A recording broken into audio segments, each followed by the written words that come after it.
When I wrote my dissertation in '92, I started with a horror story of a real story that starts by the fact that we all tend to age and develop certain disabilities, and it's not predictable.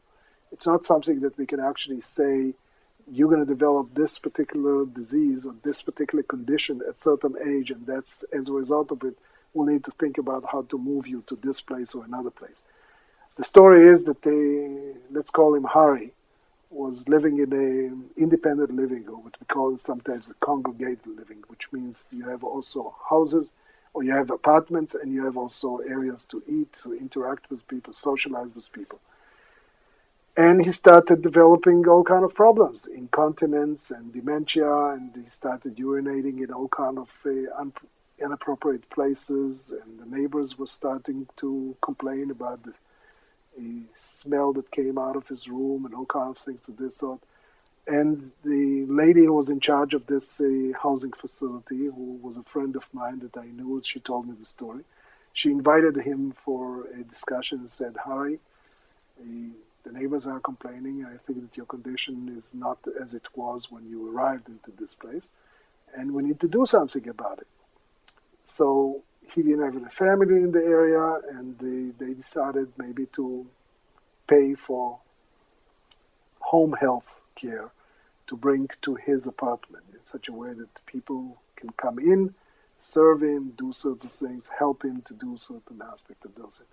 But things kept deteriorating. And at a certain point, this lady invited him to her office, and she said, unfortunately, we'll have to move you to the local nursing home. He took the elevators to the 12th floor. It was noontime. He jumped from the window, and the residents in the dining room during lunchtime heard a loud bang on the roof, and this was the remainings of Harry.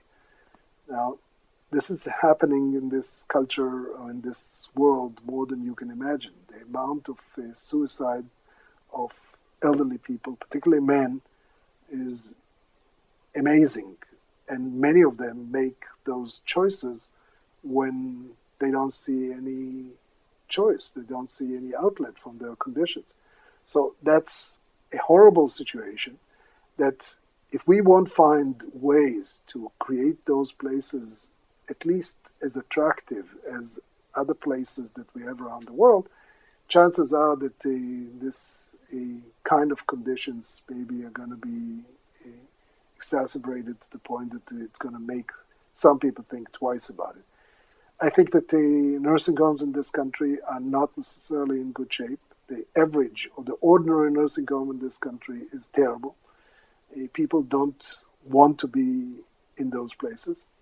There are some solutions in all kind of assisted living facilities and other places, but not everybody can afford them.